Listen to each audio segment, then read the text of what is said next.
កំណើតអើយ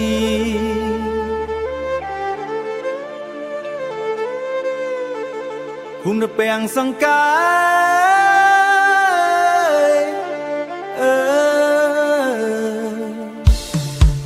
ភូមិនៅពាំងសង្កាយជាទីកន្លែងកំណើតខ្ញុំជាទីកន្លែងកំណើតខ្ញុំទោះចេញទៅរស់នៅឆ្ងាយក៏នៅនឹកមិនភ្លេចដើមថ្នោតឈរអង្រួនខ្យល់វាស្រែបៃតងស្រង់ស្អាតសំលេងកង្កែបយំពេលយប់ជាអនុស្សាវរីយ៍ក្នុងចិត្តកាលពីក្មេងរត់លេងតាមមាត់ស្រែជិះកង់ចាស់ចាស់ណាស់លេងជាមួយមិត្តភក្តិពេលភ្លៀងធ្លាក់ចុះចាប់ត្រីតាមប្រឡាយសំណើចក្មេងលាន់ពេញភូមិម៉ែឪខំធ្វើស្រែទាំងថ្ងៃក្តៅដើម្បីចិញ្ចឹមកូនឲ្យបានរៀន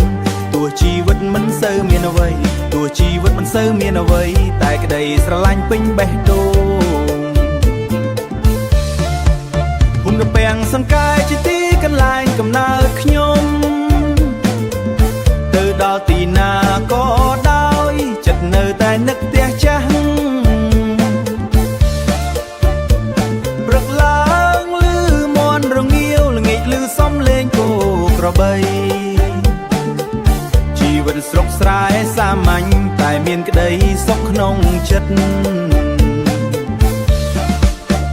ពេលបុណ្យចូលឆ្នាំក្នុងវត្តអ្នកភូមិជួបជុំសប្បាយរីករាយចាក់កន្ទ្រឹមវងកក្រៅសំណើចលាន់ឮពេញភូមិអ្នកចិត្តខាងរាប់អានគ្នាល្អដូចបងប្អូនក្នុងគ្រួសារទោះថ្ងៃមុខខ្ញុំទៅឆ្ងាយទោះថ្ងៃមុខខ្ញុំទៅឆ្ងាយក៏មិនភ្លេចភូមិពាំងសង្កាយទ្រ